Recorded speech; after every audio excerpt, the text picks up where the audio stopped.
Cristina, sejam muito bem-vindos ao meu caminho e hoje nós vamos falar de um mangá muito aclamado, a galera tá gostando muito, que é One Punch Man. Sinopse básica do One Punch Man: é um cara que se tornou extremamente forte e hoje ele derrota todo e qualquer inimigo com um único soco.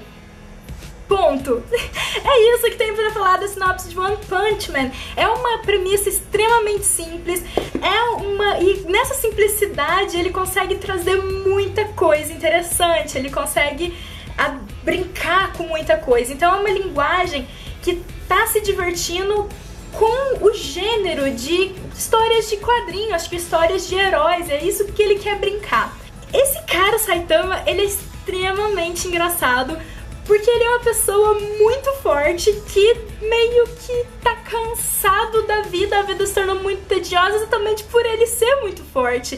E eu acho isso interessante porque era meio que pra onde tava caminhando o Dragon Ball Z, porque você chegou num ponto, por exemplo, nessas histórias de super-heróis, eu acredito que talvez os heróis americanos também passem por isso, mas não vou entrar nesses detalhes, vocês sabem que eu não gosto disso. Mas você pega heróis de mangá, Naruto, principalmente esses shonens, né? Eles chegam em um ponto em que eles estão tão fortes que você tem que criar um cataclisma absurdo pra você ter um embate interessante que realmente desperta aquela sensação de perigo no protagonista, né? Que era um dos problemas, né, que a gente via, então, por exemplo, em Dragon Ball sempre tinha que vir uma ameaça mais absurda. Eu falei, meu Deus, como que vai parecer uma ameaça mais absurda do que isso, né? A galera chega num nível de poder em que não tem mais o que fazer, é a criatura mais forte do universo. Qualquer um que for tentar peitar ele vai morrer. E o Saitama, ele brinca exatamente com isso, porque ele é esse cara, ele ainda não encontrou um vilão à altura dele e ele consegue resolver todos os problemas com um soco. E mesmo assim, caramba, ele vive naquele universo realmente dos Power Rangers, que todo dia aparece um vilão bizarro, louco e destruindo tudo, e gigantes, pequenos, médios, tudo quanto é tipo. A história do One é muito divertida, né, do autor, porque isso aqui foi uma webcomics, né, que estava sendo lançado na internet, e o Yusuke Murata de repente entrou em contato com ele e falou, cara, quero desenhar a sua história. E o traço dessa pessoa é realmente extraordinário, muito bem feito. É uma coisa assim, mais ou menos no estilo do Miura, muito detalhado, muito com uma construção, como é que fala? Orgânica, com uma construção anatômica muito bem feita.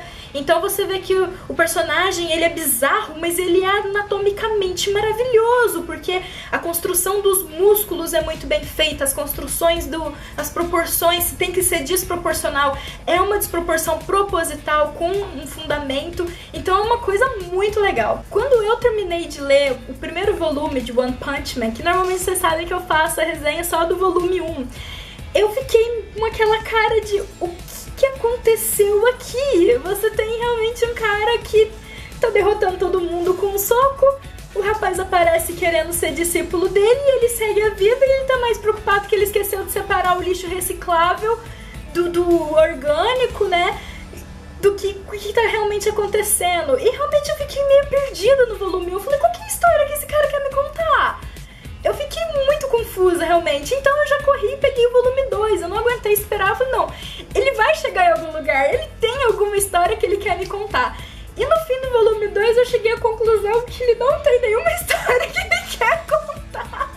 Eu vou ler o volume 3 ainda, porque como vocês sabem que a minha promessa, assim, o meu purgatório eterno, porque eu li 3 volumes de Kuroko no Basket, então qualquer título nesse mundo merece 3 volumes antes de eu me decidir se vou continuar com essa história ou não.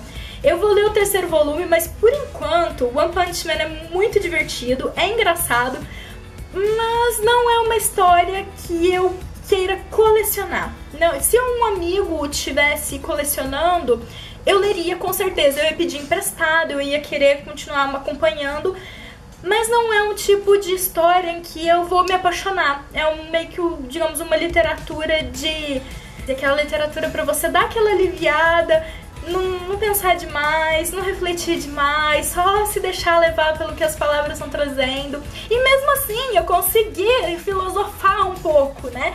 Eu tenho algumas passagens que eu marquei aqui, e uma delas foi realmente no volume 1, quando ele traz isso aqui já é quase no fim do volume 1, então se você tem interesse em One Punch Man, eu vou colocar aqui pra você dar uma acelerada. Mas aqui no final do volume 1, nós temos ele mostrando um pouco da história do Saitama na época do colegial.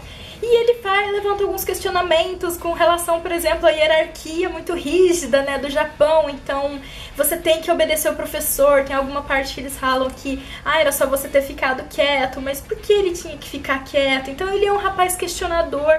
Apesar dele ter essa pinta muito tranquilona, muito de quem não tá muito preocupado com as coisas, vai mostrando que ele era uma pessoa mais questionadora. Eu não sei como essa história vai se desenvolver. Ele teve bastante flashback, tanto no volume 1 quanto no volume 2. Traz um pouco da história do Saitama antes, né, dele se tornar o Senhor Fodão.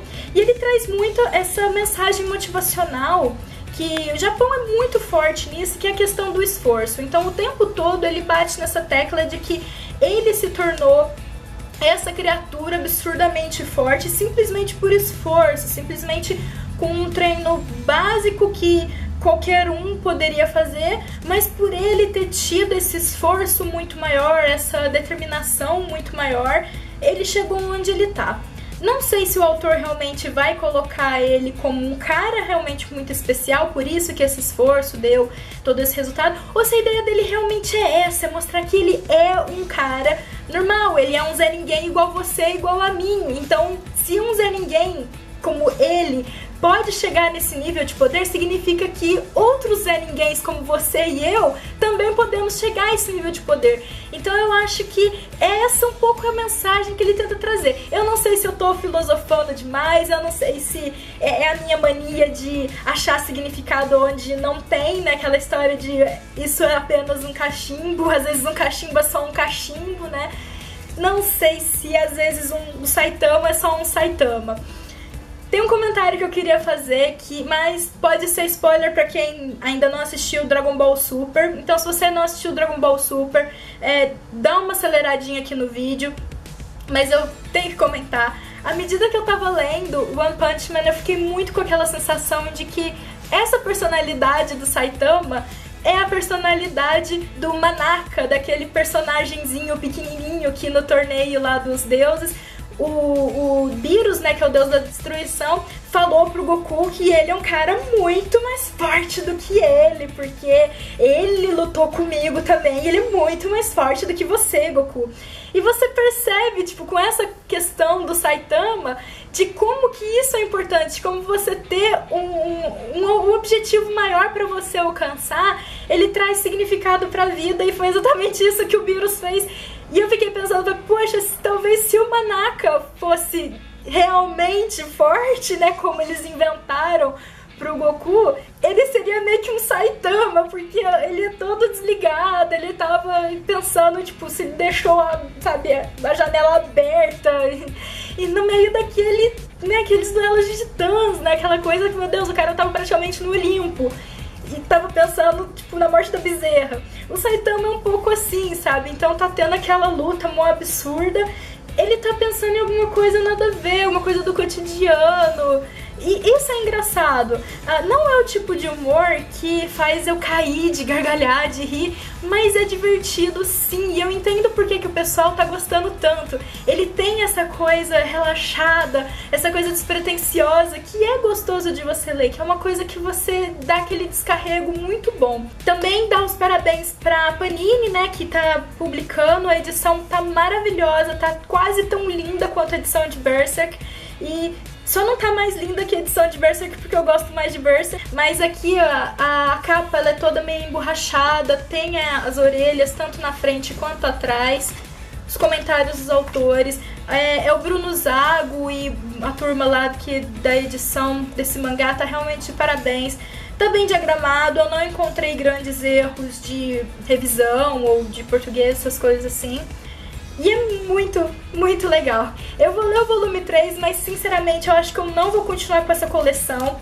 Então se alguém tiver interesse no volume 1, 2 e 3, entre em contato comigo, a gente ou troca por volumes 1 de séries que eu ainda não tenho, ou eu faço um precinho camarada e a gente troca, sabe? Eu vou ver o que eu vou fazer ainda, tá bom? Espero que vocês tenham gostado, essas foram as minhas impressões de One Punch Man. Eu sei que a galera tá lendo online, então vai falar, ah, mas por que mais pra frente acontece X, Y e fica melhor? Desculpa. A obra não me convenceu até o volume 3, não vai ser no volume 20 que ela vai me convencer. Eu não vou gastar dinheiro até o volume 20 pra ela começar a ficar bom por lá, entendeu? Eu sou esse tipo de pessoa.